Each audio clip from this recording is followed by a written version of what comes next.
Welcome to Turmeric and Tequila with your host, Kristen Olson. Questioning a better way, one gracefully disruptive conversation at a time.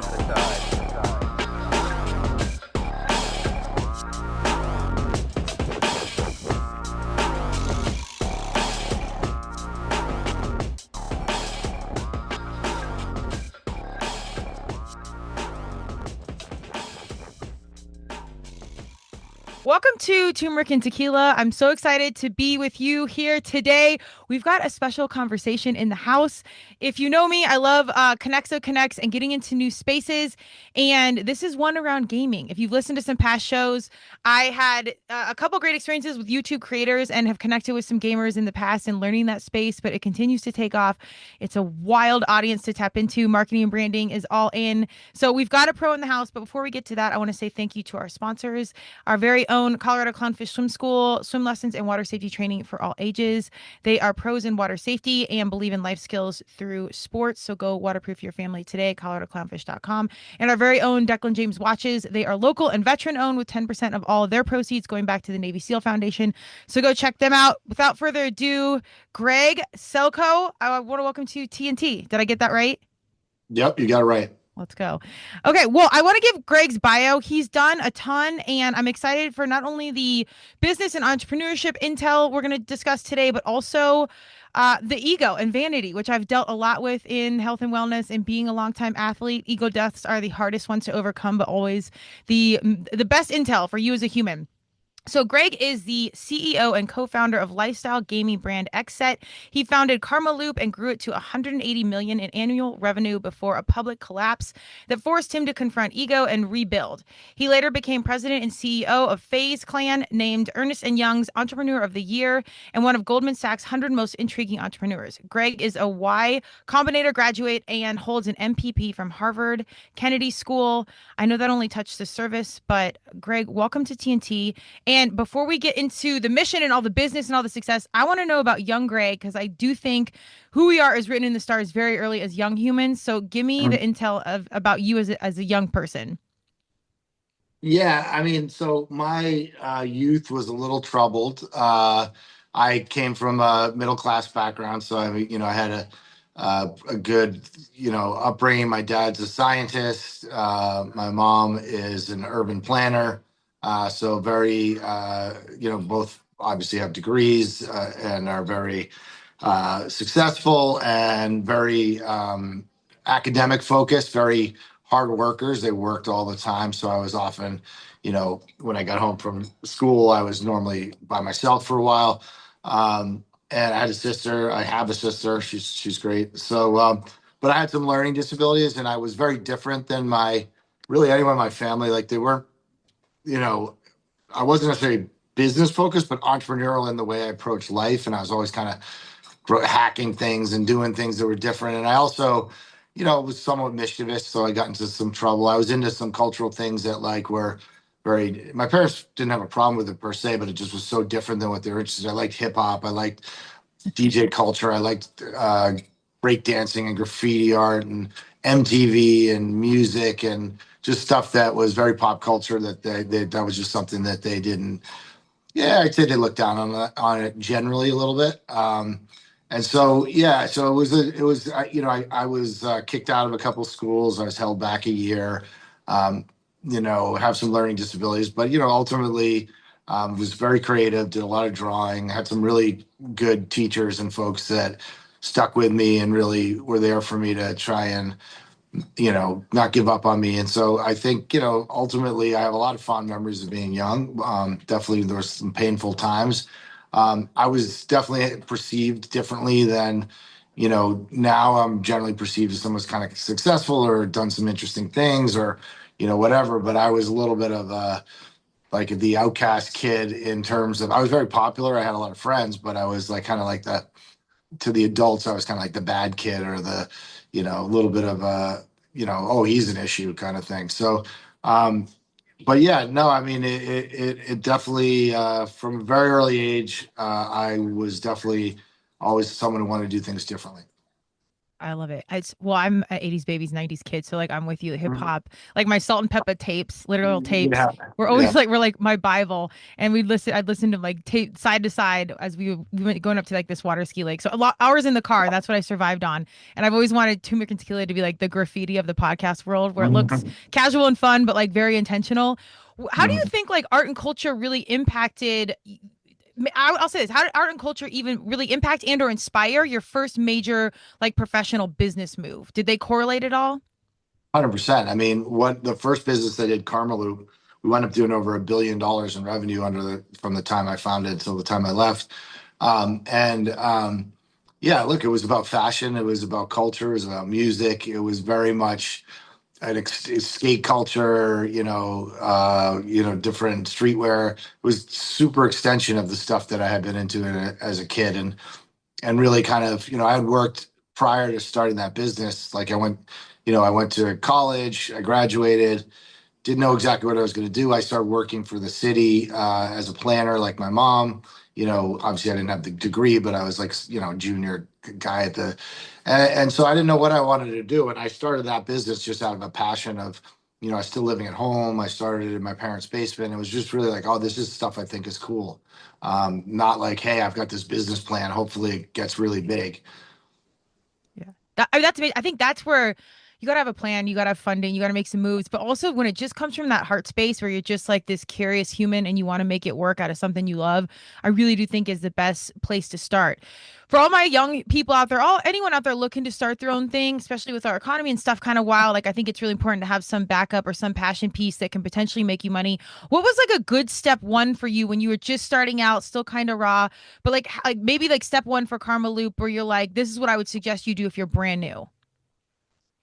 Yeah, I mean, I think we found an angle that was new, right? E-commerce was new Mhm. at that time, believe it or not, and we found a concept where there was this product like streetwear stuff that you'd find in like a skate shop or like certain like boutiques in cities, but like if you watched MTV or you saw everyone wore this stuff. It was like Stussy and Oh yeah. different brands, 555 Soul. But like if you didn't live in a city, you couldn't get it. So it was this classic like supply and demand, a thing that was like, oh wow, if we put it online, it becomes accessible. And then we sort of built around it the culture, and because we were into the culture, we were young at the time, so we were kind of like the people at Carmel reflected were the same people who would shop at Carmel, the people building it. So I think the first thing we did was we found an opportunity where there was like, okay, there's a supply demand mismatch, and then I think the second thing was really like, since we didn't have a lot of money, how do we really get the word out? And so we used a lot of different like using cultural sort of angles. Like we work with music labels and we'd be like, yo, put us on your website and we'll give away your CDs, which at the time their CD sampling was right before MP3s and music was being at the time stolen or whatever, like Napster. What so like so we found a mutually beneficial relationship with another industry, and so there's a bunch of different ways that we were able to like get folks to either work with us without any money because we didn't have money to buy the clothes, and we'd kind of sell the idea like, hey, it's like a magazine that makes you money, because we shot the clothing on models. We did stuff that was very media ish. And then, finding audience through doing this, like, no cost exchange, like, hey, put like a giveaway about our stuff or put us on your website, like XYZ label. And you send us samples and we'll put them in the boxes every time we send them out. I love And this the is so audience is funny. like, oh, this is super cool. I get all this other shit when I order my clothes. Yeah. I mean, you're taking me down memory lane between MP3s and Stussy, and like this was all my genre Mhm. of like the original days. And people forget this is before, like you said, digital music, Spotify, before marketing boxes now where they do that where you pay to give products and they do specific like fitness boxes or influencer boxes, and the creative strategy and the putting things together where you just like the innovation from having no money. I think that's also some of the best things that can happen to entrepreneurs where you just innovate and then incredible things happen because you just have lack of resource. What was was like the first big success point? And then after that, I would love to know like what was the biggest like first failure where like the awakening really happened? Biggest success point. Well, I mean, I think one of the things I just started noticing like immediately is like the emails that we would get from people about how much like, oh wow, this is so cool, means so much to me. How can I help? Can I do something? Can I, all the people who wanted to get involved. And to me, I was like, wow, we're really, and that happens with this business, that's happened with other business where you kind of like meet the fans or you meet the customers or whatever, and they're just like so passionate, so excited, and means something to them personally. That's to me was like, wow, this thing is a success. Even when like we were starting to get the first sales, I'm like, how these people fucking even find us? Like I didn't even, it was like, so that was successful. I mean, you know, success is just a series of failures, right? So there was lots of things that were going wrong, and I wanted to raise money, and I couldn't find it, and I couldn't pay people. I mean, there was all sorts of stress all the time where, Yeah. it was like, well, we need to sell this much to make money, and we're way down here. How the hell are we going to get between there and that? So it was just a constant struggle, until we broke even. Like it took 7 years to break even. So it wasn't like it was overnight. And like the current business I'm in doing now, we're about to be 6 years old in July. And like, it's taken a lot longer than I thought, a lot of challenges, but we're really starting to like, it's starting to happen now, and it's like what I would say to any young person who's wants to be an entrepreneur is like, you better look in the mirror and be ready to like, you know, go through a lot of pain. It doesn't just happen. Very rarely is it just like a lucky break and you make it right away. Happens, but very rare. Um, there's a lot of luck and timing, and you kind of make your own luck by just as long as you're staying in the game, you're not dead, right? So there's a lot of like, and there's a lot of self-doubt, and there's a lot of people going to tell you your idea sucks and you're stupid. Why are you trying this? And a lot of people are like, I'm not interested. And there's a lot of people dismiss you, like, you don't know what you're talking about. It's like very, you talk about ego. You have to have a strong inner belief because there's going to be a lot of times you're going to be doubting yourself, and am I doing it right? And a lot of people saying, oh, this, I mean, so many people are going to think it's not going to work. And I've had so many people in my time who've said that to me, and then later on they're like, dude, you were right. I just didn't think this was. I was thinking you were crazy. So you got to believe in yourself, and you got to just keep going.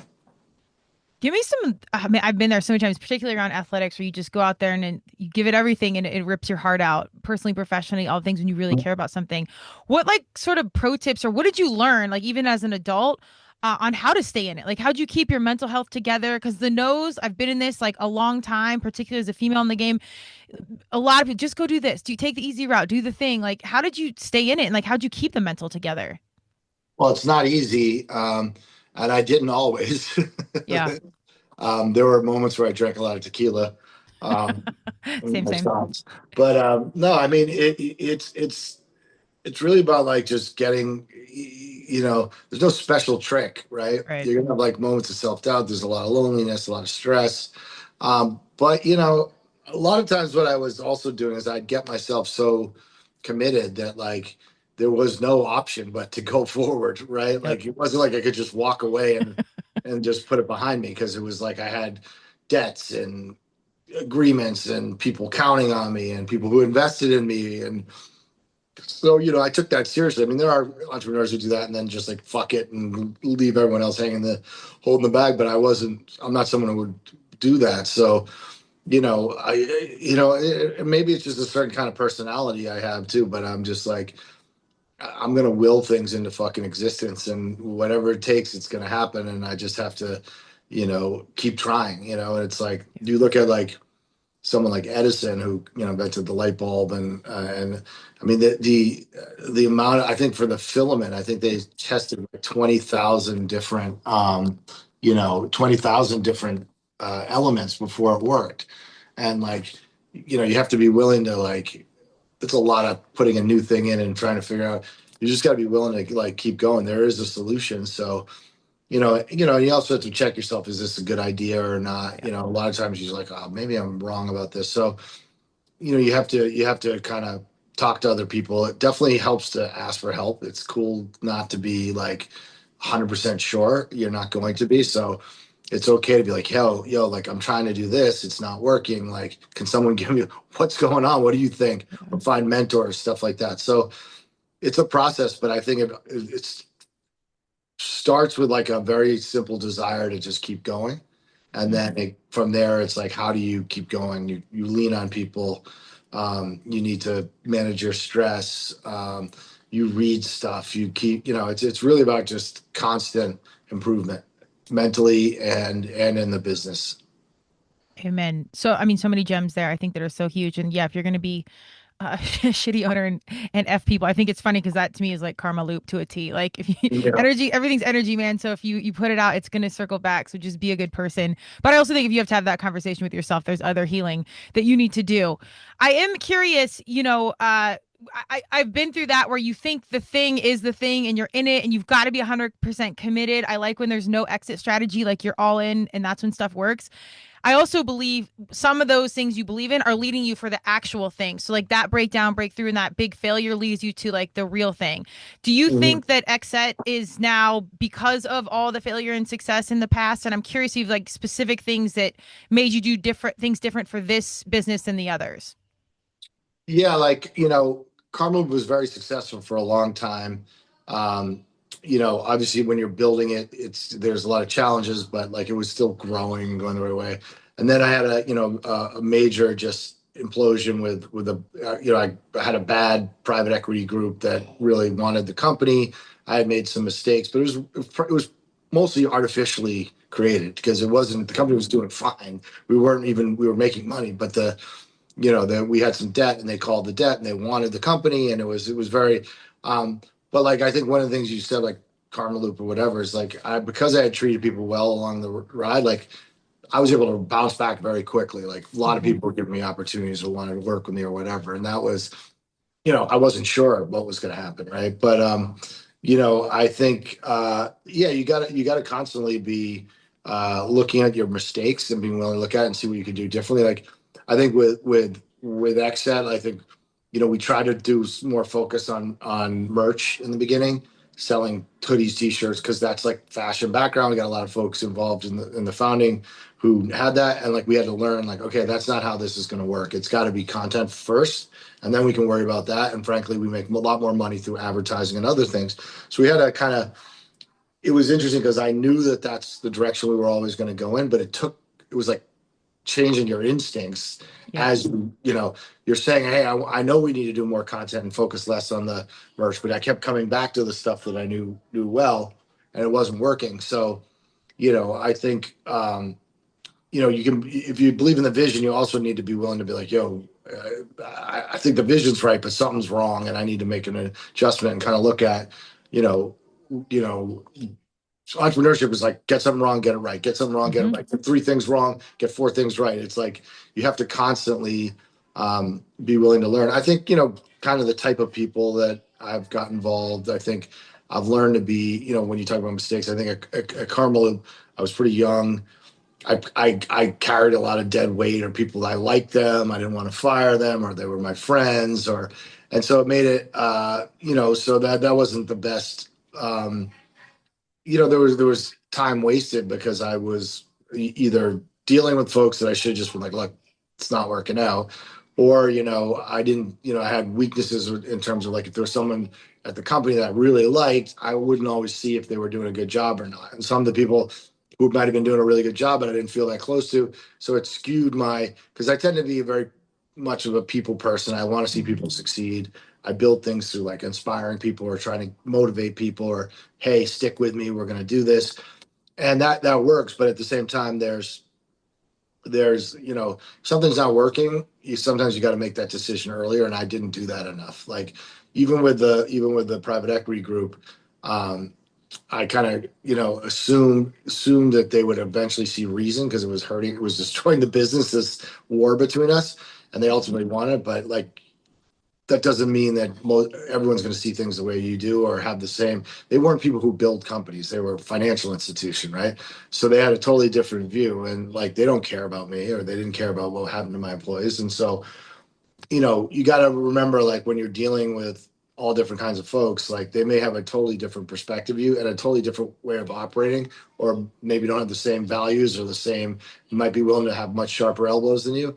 So sometimes, like, it's better to be a little tougher, because ultimately, if you're not tough, all the other people that, were there, they're not going to be around anyway. So sometimes you have to, I've learned to make tougher decisions business wise that, when I was younger, I just couldn't, I just didn't want to do it, or I didn't like it. And so I kind of I put things off.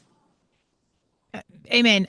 Leadership is hard. Heavy is the head that wears the crown. And being a leader and being responsible for things, you do know when you have to cut, and then bringing in like personal or you become friends ideally or close with the humans around you. And it's really hard to make those decisions, but it is part of it, because like the end game is keeping this situation afloat. It is business at the end of the day.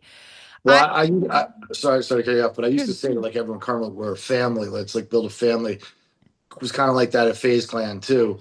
But like nowadays, what I say to my team is like, we're not a family. I like you guys all a lot. We're a sports team. Yeah. If you show up and we're going to treat you well, we want everyone to succeed. If you show up and you're hitting home runs, you're staying. If you're not, like, doesn't mean we don't like you, but you go to the minor leagues or you go home, and that's just how it's going to be. So I think the idea of cultivating a family environment in a business to the detriment of the business is not good. Like, we all like each other, and we all have, one of our employees' father just died. People came to the funeral. We all support each other. But at the end of the day, like, I don't have any illusions. I don't let the staff have any illusions anymore. Like, look, if you're not putting points on the board, you're out of here. And it's like, before, I think there were a lot of people who figure like, well, I don't need to put points on the board because I'm part of the family, and they're never going to get rid of it. They're never going to disown me. So that was a mistake that I've changed kind of my approach. Like, never again I'm going to get, in a company setting, I'd be like, we're a family here. Say like, we like each other, and we're going to, we're there for each other, but we are a team, and we're out there to win. Amen. I think that is good for all relationships, personal, professional, because that complacency, which I've experienced for myself, as an athlete, as a professional, or being the leader of like driving leadership and making sure humans are incentivized and authentically engaged, blah, blah, blah. But complacency is a killer. Like, you can't deal with that. So like letting people not get too comfortable, myself included, is really a really good thing. And I'm sure you feel similar. Like, if I'm going to preach it, like I'm going to walk it, I'll be like the leader. Anything I do, I'll lead by example. So I try and keep myself in check. And I like that you said, the landscape's ever changing. When we started businesses years ago, there was no Instagram. Like, the social issues are different. Like, everything's changing so fast, and it's crazy to hear about LimeWire and these things that were just different. And influencers changed the marketing game and e-commerce. A lot of it too are the intangibles around core values. I like that that came through in your notes of it's a big thing, and you can have the balance where we care about each other. It's family. We are aligned in core values, and there's that like consistent checkpoint of like, are you showing up? What are some of your top core values, or you look for your team members? Well, I mean, like, look, I know there's a lot of talk about work-life balance, and I know probably you probably talk about it on the show, but the reality is, one of the things I tell people is like, there's not going to be work-life balance. I'm sorry. Like, for us as a startup, it's so hard to make this company. Now, you're going to have a lot of fun, and we will reward you in a way that you would not be able to if the company does well. You're going to make more money. You're going to own stuff, own equity in the company. But we just don't have the luxury of what a established company is. Like, if I call you, you're gonna need to be available. And so we have a lot of fun, but our life and work are very intertwined. And I think you've got to be someone who's like, hey, I love building stuff, and so I understand to build stuff, you got to give a lot. Now, that doesn't mean from time to time, like, we'll give people space, or they need to take personal time or whatever. That's fine. But I think ultimately, like, definitely one of the things I look for is people willing to work really hard, and like want to, and have a good attitude, and are going to be positive, and understand like this is not a regular job. This is going to be a job where there's ups and downs, and hey, your job may be to do this, but you got to do that today because no one else is doing that, right? Like, or you're someone who's willing to take out the garbage, or can't have an ego in that. Like, even myself as the CEO, like, I'll do whatever I have to do. And I think everyone knows that. Like, I'm not gonna, if we have an event and we need to clean up, I'll be the first one there cleaning up. Like, I'm not like, well, the cleaning staff didn't show up, so and I'm the CEO, I'm not doing it. I do whatever we have to do just along with everyone else. Um, so I think people who are, kind of team players, have vision, have thick skin, are and want to work really hard. And I think, people who are like dynamic in that, like they are the type of people who problem solve, right? You can be a very good accountant, but you might not be an accountant that problem solves, right? So it's that balance of being talented, but also being able to improvise and like do things on the fly and make decisions. I tell my staff, like, I would rather you make the wrong decision based on what you know about kind of the culture of the company than just say, oh shit, I didn't have the authority to make the decision and I just sat there and let the thing fall down. I'll be, I said I won't be mad at you if you make the wrong decision, but I will be mad if you make no decision. Right? Because no decision is a decision, or no action is an action. Yeah. Absolutely. Do you hire a lot of athletes? These are all like I remember like in college, my coach was like, you either go on defense or you don't go. But like you standing there, like you just said, is a decision. So you have to choose, and there's gumption in that choice, and then you have to stand on it, like whatever it is. Are there a lot of athletes in your on your team or former athletes? Well, first of all, we have a bunch of guys in the NFL and the NBA that are Okay. involved in the business. They're not necessarily, one of them's, quasi on the team, but yeah, a bunch of them, I think most of them are athletes. And yeah, it's very much like, suck it up, we got to go do it. But like, also be a good sport. I'm an athlete. I played hockey. I coach my son's hockey team. I actually, frankly, like, I'm somewhat surprised that with the other coaches how easy they are on the kids because, Yeah. I'm the type of coach that, like, I want to have fun. We'll scrimmage more and do more like silly shit, but also you're going to skate your ass off. You better get off the ice like sweating and paying attention, right? And it's like this weird sort of thing where it's like they want to, oftentimes you see like, because they want to do the drills and they want to do the basic stuff, but they're not really asking the players to push themselves or really, like, even kids, and or saying, like, literally in the beginning, I first started doing it, I was like, come on guys, we got to win. And I've had coaches tell me, like, don't tell them to win, tell them, like, you like, it's cool if we win, but it's more important that we have fun. And I'm like, of course it's more important that we have fun, but part of having fun is at least trying to win. It is a competitive sport. I'm not like a nutty coach who's like, yelling at 10-year-olds, get up and go. But at the same time, I'm still encouraging them, get out and win, try to do your best. And so I think like sort of more the old school athletic approach or team approach of like, you need to show up and you need to deliver to the best of your ability. You don't have to be the star. And you got to work hard and don't fuck around. And then we'll find time as a team once we're performing that we'll fuck around. We'll have more fun. Like I'll do more fun types, like more like, hey, let's just scrimmage, or let's play like a little mini scrimmage, or let's do more like, just things that are kind of funny and enjoyable. But at the same time, I'm more the guy who's like, also, you better really give it your all. Hell yeah. Life skills through sports, which I preach since like my very first business. It is a wild time coaching wise, just society. It's different age and era. And like we have to walk a line as coaches. However, I'm with you. I think those life skills and that hard line early on saves their future employers and everyone else so much, because you need to know what real life is and showing up to compete. Like it's not warm and fluffy out there. Like you got to show up to kick some ass and know how to deal with the wins and the losses. Yeah. Tell And us. I actually play with the kids. Like I get Yeah. in. Yeah. I remember I was in the locker room and they would let us story about, you hit me with a shot in the hand and you did that. And I'm like, I didn't even realize I was doing that. Like, I'm sorry. Like they all had a story about how I hurt them by accident, like playing, or you knocked me out. But it was all in a funny way. But it's like, yeah, because like I'm going out there and trying to have fun and play also, right? And I think Oh my that's God. like, I think that the kind of coaching or in business, whatever, you got to show like you're willing to get in there and participate. Yeah. I just envisioned, I think it was Billy Madison where he's in like fifth grade and he's like 28 and he's playing dodgeball with like the Yeah, fourth graders and just smoking yeah, the shit out of them. yeah, Like, yeah.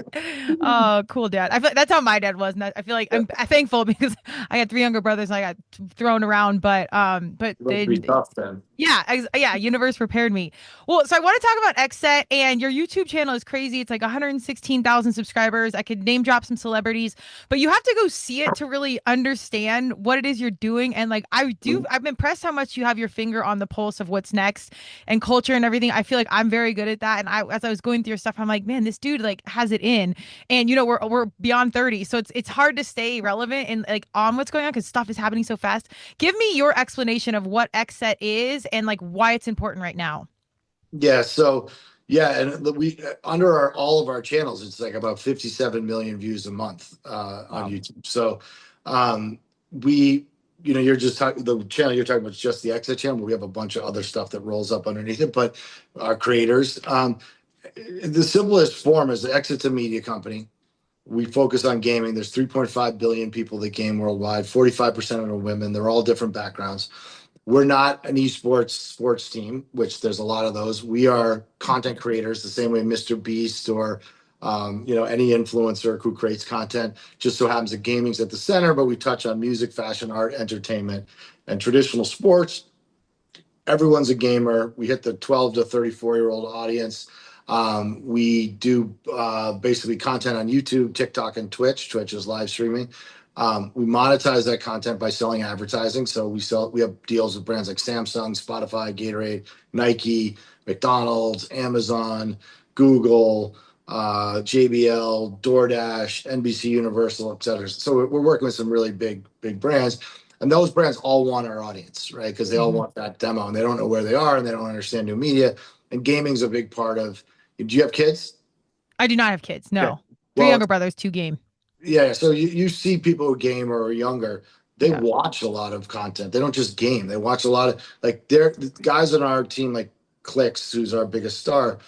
He'll stream him playing a game. It's like a TV show, right? There'll be Yeah. like tens Yes. of thousands of people watching him play the game for hours. And when they're not just watching him play the game and whether he's good, he's talking the whole time and he's like Hmm. talking to the fans and he has little segments where he shows some product or things that he likes. It's a show. Yeah. Yeah. It's wild. I'm so impressed with our young humans, even with like NIL with our collegiate athletes or younger, where they're monetizing their likeness. But these humans know how to run a business early and know how to do these structures that are, newer to people over 30. Or like I didn't obviously grow up with any of this. I was never like a video gamer. My brothers were, like I said, but it's still, I've seen some of it. It's hard to understand the culture of it till you really see it up close and personal. How did you get into gaming or how did this land on your radar? Well, I think like I was always into like sort of youth culture, pop culture stuff. Obviously, I'm a lot older. And I think part of the way, I'm good at sort of seeing trends and Hmm. staying relevant because like I don't dictate it. I bring people together who are younger, who are more like in the culture, and I try to amplify it, not try to. And I think that's one of the big issues that a lot of older folks who try to do stuff in youth culture and they just get too old for it is because Yeah. they're trying to inject their own personal taste and people are like, yo, what are you talking about? That's not like we're not interested in that, right? So like I don't do that, and so there's times that I'm out of touch or whatever, like anyone, but like I think how I got into it was I had a website called Wanderset. I was living in LA. I met a couple guys who were famous gamers from this group called FaZe Clan, which I wound up then merging my company in, and they had millions and millions of fans, and they were doing this content, right? Which is I thought was super interesting. Everyone else was focused on competitive gaming, esports. I'm like, no, this is where the action is. These guys are fucking rock stars. I Yeah. take them to get coffee with me and like kids would go nuts like it was like the Beatles or Jay-Z or Justin Bieber, but it was only kids under 30. Everyone over 30 Right. didn't know who the hell they were. So it's like, wow, this is this incredible paradigm shift that's happening, and one generation has no idea what's happening. I'm like, I love this is really cool. I took my existing business at the time, I merged it in with them, and then I came on to co-run that business for a couple of years. They didn't have any revenue in the business. There's a bunch of content creators. They're all making millions of dollars as individuals. They had this organization, FaZe Clan, but there was no revenue. So basically I went in and like helped them build a business. We took that business from like 0 to $36 million a year in revenue in 2 years. Wow. But Wow, they did the that's hard work, which is they built the audience, they built their brand, and then I helped them monetize it. Whereas XSET, we're doing everything, right? We had to start with zero, no audience, no creators, and build that. And now we're getting to the point where we can monetize. They were 7 years old when I got there. They just weren't a company. They were a brand that these guys all kind of was like their crew. They yeah. bunch of guys that created content together. It's crazy. It's kind of like you're in the beginning, you're an entrepreneur and it's so nice. You're figuring it out, you're scrambling for solutions. It's kind of the same thing now because the landscape and everything is so different and you put it together. And I love that the two pillars of Turmeric Tequila are mental health and community. And I think when you facilitate community, not only do you have like customer retention and all the business stuff, you have humans that like-minded are together and you can collaborate, you can work together, you can feed off each other, you can learn. And then I also think that provides for mental health, staying in it when it gets hard. You have people that understand where you're at and why it's important to like stick together. Who is XSET, do you think, really for? And like who are you targeting to like further build out this community? I mean, access for anyone who like enjoys watching the content or likes gaming, or you don't even have to like gaming to like what we do. It's just entertainment, right? But I mean, our sweet spot's like 18 to 25. That's our core audience. But we have people who skew as low as 12, and we're pretty brand safe. So nothing really like is PG-13 is it's about as crazy as it gets, and that's like a swear word. So it's very like family friendly to a certain extent, and it's like yeah, I mean, people like it for different reasons. They may think that the characters, which are our content creators, are cool. Some people might be really into the game. Some of our content creators also compete in gaming, so they may be into like them as a competitor, as a gaming athlete. So like, yeah, I mean, we have 45% of our audience it happens 45% of gamers are women, but it's also 45% of our audience are women. So a lot of people think, oh, it's just guys or whatever. It's just not. We have a ton of female gamers and creators as part of XSET. And they're really good at the game too. Like there's a female, the like sort of the championships called the World Cup in Fortnite. I mean the Milk Cup, World Cup. I have that on my mind because we're planning for stuff at the World Cup. But it's the Milk Cup, sponsored by Milk, and the top 5 women who won were all 1 through 5 were all our girls. Oh, wow. Okay. I'm telling you, if you are newer to this and you don't know gaming, like I said, I did this creator thing a couple years ago, and the lead guy was maybe 25, making 7 figures, doing gaming, and he talked about mental health and gaming. I'm like, what the hell is this? And now as I've watched it, just like you said, if you don't know gaming, you're not a fan, you're new at it, go check it out. The business around it, the personalities, the culture, it kind of reminded me of underground hip hop, even though it's very much not underground. It's kind of like if you know, you know, but like when you know, like this is a whole situation and it's only getting bigger. So I really do encourage all my people to just love culture and niche things, but also like my business people, you need to get your finger on the pulse of this. At I mean, this it's point, massive. what's that? It's massive. Gaming economically is bigger than movies, music, TV, Yeah, and almost all of professional sports combined. It will be that's as big as crazy. all of professional sports, and that by 2030, in terms of like the revenue generated around it. Why do you think some people just don't know about it? Or it's just like, or I would view it as like under wraps. Like, why do you think there is still kind of somewhat disconnect there? Well, I think it's just age. Yeah. This is like a newer phenomenon. It's only been like 5 or 6 years it's been as big as this. And Right. so like, that's one of the things we're trying to solve, right? Is like we have to, convince brands to understand, like, they're like, where are all the kids? They're not watching TV. Like, well, we have them. Like Yeah. they're into it. And it's funny because I'll talk to people and they'll literally like, you'll talk to brands or adults or people who want to invest, and they not only will they not believe it, once they start to kind of like comprehend it, they're angry. They're like, what? Kids are gonna watch that's shit. Like, who the hell's gonna watch someone game? Like, that's ridiculous. I'm like, well, Yeah. my son is 11. He'll watch someone game for 6 hours, and he's not even watching what they're doing in the game. He's watching them. There's all sorts of it's like a radio show meets a talk show meets Hmm. something else. They're personalities, right? And it's like it's amazing to me how hard it is to get people who don't get it to get it. Like Yeah. it's so interesting. Like, but like one of the things that I say as an example is like the why we're in such a good place in terms of where the world's going in terms of spend around marketing is that you look at like when the internet first started, right? There was a point where like certain point, we had 60-70% of people are now getting their news from the internet, going to CNN.com or New York Times. But 60-70% of the ad dollars were still being spent in print media because the advertisers couldn't understand. Like, it just seemed cheaper to them. Like, I want to be in a paper where I can pick it up and see my ad. And it's like that kind of thinking is very similar to, I want to see my stuff on TV. Well, no one's watching it, so why? But it's really just like this. Human beings have this incredible inability to like get out of stuff that they've learned, they've taught themselves, right? Or that this is the way things are. And I'm good at the opposite. I'm not necessarily the best business guy. I'm not necessarily like, the smartest guy or anything like that, but I'm very good at saying like, this looks like this. You had radio, then you had TV, then you had cable. Now you have new media, and it's still the same type of stuff. It just so happens instead of, music videos, it's gamers. Instead of rock stars, it's creators, but like in some ways it's all the same. In other ways, it's like these little things make it almost impossible for some people to grasp it, or even if they do grasp it, they don't like it so much or don't want it to be that they're just not willing to even accept it.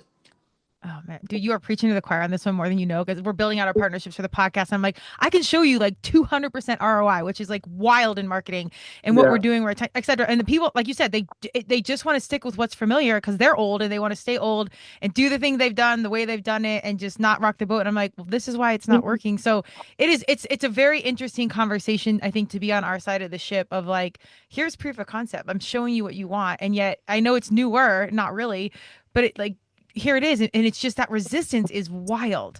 So I'll be curious to keep my eye on. Look at podcasting, right? No one took podcasting serious for a long time. They still don't really. Yeah. Like they I mean, forget about politics, but part of the reason that the president won was because he and I remember saying to folks that I knew were involved in politics with Kamala was like, she's not willing to do podcasts. That's a fucking huge mistake. Like, she should have gone on Joe Rogan. Like, it was like obvious that podcasts are where all you had to do is look at the numbers. That's where the people were. That's where they were getting their information. Yet they were like, no, I need to take ads on, NBC. Right. So it's like, it's amazing how self-defeating people are. They can't pick this stuff up. And, I'll give you an example. Like, we did and AT&T gets it, but AT&T is one of our partners. We did a live stream after the NBA All-Star game with basketball players and gamers creating content together on Twitch. We got, for Gen Z, we got almost as many people who watched our thing live as the All-Star game live. We were 200,000 less. You know how much money they had to spend to promote the All-Star game? Cost us nothing. We had almost the same amount of Gen Z people watching our stream that we made for a few $100,000 as watched the entire All-Star game, all right, live.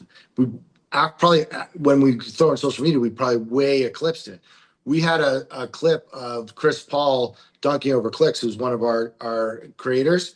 Yeah. It went viral that day. The day of the All-Star game was the most watched clip of sports on TikTok, ahead of anything from the All-Star game, ahead of anything from the Olympics, right? But yet, if you want to buy advertising with us, you can buy it for like 1/100th the cost of what it would have cost to be on the All-Star game. But we're actually where it's cooler, and we're actually reaching the audience that these brands want.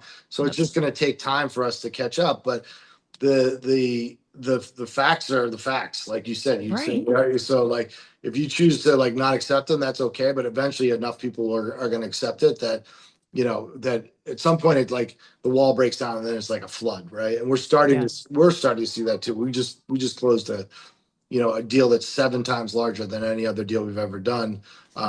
Many millions of dollars. And it's because it's younger people at the agency who was like, no, this is where we need to put our money. Don't waste your time over there. Amen. God, I hope every entrepreneur hearing this, instead of seeing defeat or resistance, you see opportunity. Because if everybody's doing something here and you can be a little ahead of the game, establish your footing, get in it, stay in it, believe it, like the tide will come in, like it will happen. And just I want to say, like, keep the naysayers just far enough away. But it is wild, even when you've got stats and data and all this proof and people, and then you're charging less, and it's still like I give a whole speech on podcasting. They're like, everyone has a podcast. I'm like, no, less than like 10% have more than 10 episodes, and all these stats like that are proven, and people, there's still the skeptics. I But mean, we got a lot. Everyone's trying to do what you're doing. They all failed. yes, right. Okay. They're exactly the same as me because they had something to do with gaming. Like, it's like esports fail. Well, like, we don't do esports. I mean, it's like, but as an entrepreneur, you got to be willing to get up in the morning with a smile, get your teeth kicked in, and then like go out and try to gum the people to death. Cause like, that's just what it's going to be every day. And we're not out of the woods yet. We have tons of challenges, right? But Yep. I know we're going to make it because I'm not going to let I'm just going to keep focusing on the wins, and we'll just keep taking the heat that we have to take. And at a certain point, that table turns. And I've been there a couple times where so I know it can happen. That always helps if you've done it before, but it does happen if you don't give up. Heck, it's always nice to play in the championship game when you've done one before versus it being your first. And those are kind of the dues you got to pay. Okay, so on that note, I feel like you kind of answered this, but one of my favorite questions I ask every human I welcome to the show: you've done a lot, you've had a lot of success. What is like success to you at this point in the game? No pun intended. Yeah, like I'm not focused on if we're successful, the byproduct is that I make a lot of money. Obviously, I want to return. It's very important. You always have to keep your investors in mind that you got to return. That's your responsibility. But I will. If you tell me like success can look like A and B, and A is going to be a lot cooler the way you want it, but you're going to make half the amount of money, I do A every time. Mm-hmm. Like, it's just the older you get, the more you realize like there's a certain plateau you can get up to rich wise where you can like, okay, well, I can fly first class, I can do this or that. You don't need 50 houses. You don't need, okay, I got a really nice house, maybe I have a second home or whatever, but like it's diminishing returns after that. Like, I don't need fancy watches, I don't need just doesn't really do anything for me. So to me, like, success is like being able to do my creative ideas when I want, having people continue to believe in me and like fund or provide me opportunities to do stuff, being able to have a good family, and like, and like, creating stuff. It's really about building it. To me, it's not about like counting the money. Like, it just isn't. And I'd probably have a lot more money if I focused on my personal bottom line first. Now, I obviously try to do it for my investors, but for me, like, I'll take a short anytime personally if it's better for the company and better for like the outcome, even if it doesn't necessarily mean it's going to be better for me financially in the long run. I just want like to make good stuff and do good things, and I'll take the sacrifices that I have to do to get there. And to me, the win, like the biggest win, is like when it actually comes out the way you want it to come out. That's where you really get like, I remember we used to do events and stuff, and I wouldn't really be having that much fun putting it together, making sure. But like the last 10 minutes of the night, I look out and be like, this was really cool. Like, we did this. And that was, to me, the satisfaction, right? And like, that's not for everyone. Like, most people want to just be at the party having fun. I can't actually have fun at the party because I'm like, I could do this better, I could do that better. But like, it's just a personality thing. But obviously, I'm not saying I want to be rich, I want to make a lot of money, but I'm not making. That's more so that I have the ability to do what I want, and not so much that like I need a fancy car. Yeah, well or said. I need to collect 10 cars. I mean, if that's what you want to do, great. It's not interesting to me. I completely agree. Plus, yeah, it's a lot of upkeep and all the things that go along with that. I couldn't agree more, though, on the journey. Any athlete knows you've gone to the championship, you've won. The next day, you're like, all you want to do is go back to practice and like get back with your team and all that. So it is like it is the daily situation that's such a gold piece. Do you have on a final note? Do you have a favorite quote or piece of advice or anything you want to share with everyone? Yeah, well, I mean, a quote, but it's Churchill, and it's everyone hears all the time, but I think a lot of people think the quote's never, never, never, never, never quit, but it's actually never, never, never give in. But we have that on the wall in the office.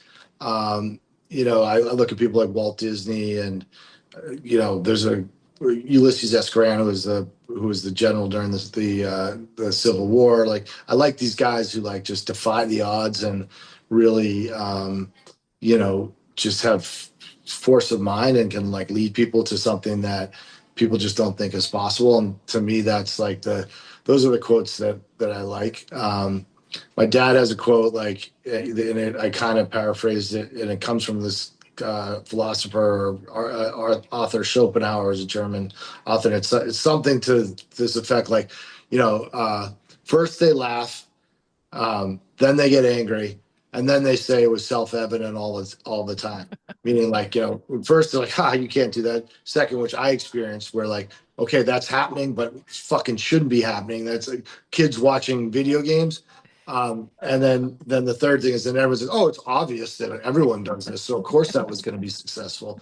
And that's just like that's the facts. Like, that's where you just gotta, and most people just aren't going to do it. So, they can be the ones who are laughing and getting angry, but like, there's people like us who get up every day and, try to do it. Right. Like I definitely, I bite my tongue because it's not good for business when you're trying to raise money and stuff. But there are folks that I'm just like, you couldn't do a goddamn thing, and I got to sit at your table and get my ass chewed out and told all the stuff that I couldn't do. And like, literally, you do nothing. Like, you got a degree and you work in some fund, or you work in something and you analyze. Like, it's like, so you're not going to change that. That's how the world's going to be. But I think, like, at the end of the day, if you're an entrepreneur and you're trying to do stuff and you feel like other people are laughing at you or don't believe in you, you're actually out there on the field trying to win, trying to do it. You're in the action. So just remember that. Amen. So well said. I mean, I feel like we were related in a past life or something. We're distant brother, sister. I think there's some commonality there, because I couldn't agree more. Like, sitting at the table analogy, like, yes, and it's been like that for years, many times, but also learnings to learn from those situations. Hit us. Where do we find you? Highlight websites, handles, give us the details. Yeah. So you can find me personally on any social platform: TikTok, X, Instagram, at Selkoe, Selkoe, which is my last name. Facebook, which I don't use anymore, but there's stuff there. And then you can get XSET, same thing: Twitch, YouTube, TikTok, X. It's just at XSET. So super easy. It's the name of my company. It's my last name. Those are the two ways you can get me. Obviously, if you want to see sort of more about the company, you can go to xset.com. That's not really like our platform where the audience goes much. We have some videos and their stuff. That's sort of like the company website. You can buy merch there, but most of our stuff is on YouTube. Got it. Boom. Anything big we need to know about coming up, like events, championships, anything that the audience needs to know? Well, we're hopefully going to be doing more stuff with AT&T around basketball, WNBA, NBA. We will probably sign some new talent this year. We've got a major partnership with another European content creation group that we're going to be doing a bunch of stuff around the World Cup with, creating content, doing streams. So yeah, like, we're going to just keep doing what we're doing. And like, there's a million exciting things happening. Yeah, I mean, I'm sure we'll have more ups and downs, but like, overall, I think we're going to be proving a lot of people wrong, and it's finally starting to happen. And the main thing is the fans, the kids who like love the brand and who sports, they've been with us all along. So that's the most important thing. Boom. I love it. This awesome conversation. I'm telling all my humans interested, go check out what's going on, particularly my business people. I want to give a special thank you to our sponsors, Colorado Clownfish Swim School, swim lessons and water safety training for all ages. They believe in life skills through sports. So go waterproof your family today. I will have this conversation wherever you get your podcast, and we'll of course have the video on YouTube. Greg, thank you for the time and energy and your graceful disruption attitude towards everything new and trending. I can't wait to really see what's next and keep my finger on the pulse of XSET and all the humans you have in the mix. So I really appreciate it, and hopefully we'll connect down the road again soon. Yeah, thank you. It was a lot of fun. Cheers.